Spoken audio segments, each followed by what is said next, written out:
Shalom, I hope you all are doing well. I'm blessed and I'm back again with another video. Peace and blessings to the tenths of Judah and the 12 tribes of Israel in general.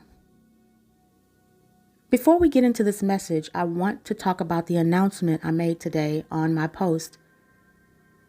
The Lion of Judah is no longer sleeping. While the world looks for political solutions, Yahuwah is awakening the tenths of Judah first. And because of this, we must move strategically. I am announcing today that I will be slowly transitioning all of my content and removing my membership gradually from this platform to move entirely to Patreon. Now, this doesn't mean that I won't post here. I'll still be posting here. But the membership will be completely moved to Patreon eventually. I ask you all to please join me there, because in Scripture we are told that when the signs appear, those in Judea must flee to the mountains. It's no secret that mainstream platforms have become the plains of Babylon, controlled, censored, and hostile to the restored names of Yahuwah, the restored name of Yahusha, the law, statutes, and commandments, and the chosen ones. To go deeper into the prophetic timeline, the identity of the true remnant, and our calling as lawgivers, we must move to a set-apart space. This is about protecting the bread. By moving to Patreon, we are leaving the digital city gates to gather in the wilderness where the truth can be spoken plainly. The scepter is being raised, but it will not be raised in the house of a stranger. I invite the true tenths of Yehudah, the strangers, and all the other 12 tribes of Israel to join me now as we begin this exodus. Most of my content will remain free and available to everyone. I will continue to post here on YouTube to blow the trumpet and sound the alarm. This is for the gathering of the scattered and the initial wake-up call to the nations. The inner chamber supported membership is for those who feel a calling to support this kingdom work. This is for those who make the choice to become watchmen and watchwomen. There is a Patreon membership. So there's free content and there's membership content. This is where we go into the strong meat in the membership area. The deep prophetic timelines, the hidden history of our identity, and the raw truths that the Babylon system mainstream platforms try to censor. So all of you who are members here on YouTube and want to go ahead and flip your membership over to Patreon, do it now. Even those of you who don't have a membership but want one, you should go ahead and do it as soon as you can, because eventually, YouTube membership is going to phase out here on my page. No pressure. The choice is yours. And for those of you who try to claim that I'm charging for the word, most of my content is free. The membership only is for those who want to dive deeper and those who want to support the platform. With that being said, let's go ahead and jump into the message. Most of our people know about the scepter prophecy in Genesis 49 and 10, but they missed the second half. Nor a lawgiver from between his feet. Psalm 60 and 7 says, Gilead is mine, and Manasseh is mine. Ephraim also is the strength of my head. Judah is my lawgiver. So now remember, that's Psalm 60 and 7. But now, look at Psalms 108 and 8. It says the exact same thing. Gilead is mine, Manasseh is mine, Ephraim also is the strength of my head, Judah is my lawgiver.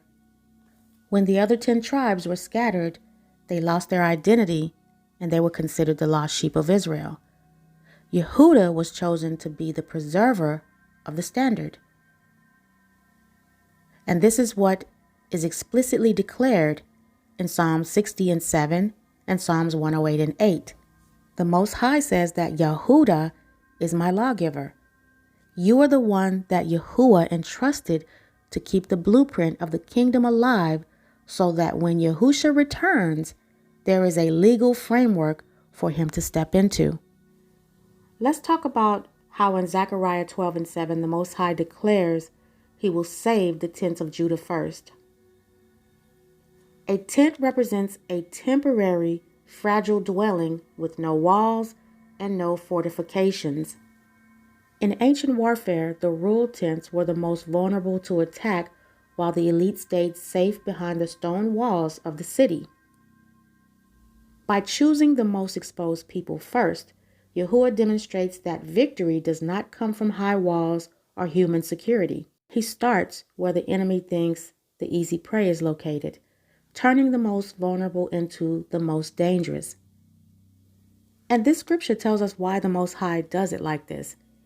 He says, so that the glory of the house of David and the glory of the inhabitants of Jerusalem may not be magnified above Judah. So now we just read Zechariah 12:7, that Yahuwah saves the tents of Judah first. But you have to ask yourself, why the tents? Why first? It's because the Father isn't just looking for people to rescue. He's looking for people to commission. If you back up to Zechariah 10:3-4, you see exactly what he does with those tents once he saves them. It reads, my anger was kindled against the shepherds, and I punished the goats, for Yahuwah of hosts had visited his flock, the house of Yehudah, and had made them as his goodly horse in the battle. Out of him came forth the corner, out of him the nail, out of him the battle bow, out of him every oppressor together. So as you can see in verse 3, the Most High says he has visited his flock and he has transformed them. He didn't just leave them as a humble tent, he made them his goodly horse in the battle. He is turning the refuge into a warhorse. Then when we look at verse 4, this is the key. It says, out of him, meaning out of Judah, comes the cornerstone, the nail, and the battle bow. So, do you see the connection? Zechariah 12 is the rescue of the tents, but Zechariah 10 is the origin of the power. The Father saves the tents first because that is where he has his hidden weapons. Out of the most humble place in our community, Yahuwah is pulling out the foundation, the cornerstone, and the weapon, the battle bow that will strike the nations. You aren't just being saved from Babylon, you're being built into the very instrument that will bring it down. In Zechariah 10:3, Yahuwah shifts his focus from the false shepherds to the house of Judah, declaring he will make them like his goodly horse in the battle. This is the profound shift in identity that most people miss. Most people do not understand this. Here is why the Father uses this specific imagery. In the beginning of the verse, Judah is described as a flock, sheep, animals that are naturally timid, scattered, and in need of constant protection. By calling Judah a goodly horse, Yahuwah is singling a metamorphosis. He is taking a people who have been prey for the nations and transforming them into a predator on the battlefield. This is majesty and power. The Hebrew word for goodly is Hod, H-O-D, and it refers to splendor, majesty, and royal vigor. This isn't just a horse or any horse. It's a royal steed fit for a king to ride into victory. To understand this goodly horse, we have to look at how Yahuwah describes the war horse in Job 39:19-25. Hast thou given the horse strength? Hast thou clothed his neck with thunder? Can thou make him afraid as a grasshopper? The glory of his nostrils is terrible. He paw in the valley and rejoice in the strength. He go on to meet the armed men. He mock at fear and is not affrighted. Neither turned he back from the sword. The quiver rattle against him, the glittering spear and the shield. He swallowed the ground with fierceness and rage, neither believed he that it is the sound of the trumpet. He said among the trumpets, Ha ha, and he smelled the battle afar off, the thunder of the captains and the shouting. I don't know about you, but I hear fearlessness. The warhorse does not panic at the sound of the trumpet or the chasing of the sword. He mocks at fear. By calling Judah his warhorse, Yahuwah is saying he is infusing the tents of Judah with a supernatural boldness. While the world tries to keep their feet on Judah's neck, the Father is rousing a spirit that swallows the ground with fierceness. In ancient warfare, the quality of the horse reflected the status of the general. If Judah is the goodly horse, then Yahuwah is the rider. Listen closely, Judah. Look at the language the Father uses in Zechariah 10:3. He doesn't just call you a rescued sheep, he calls you a goodly horse. In the Hebrew, this is a horse of splendor, a royal war steed. He is saying, I am done watching you be scattered like a flock.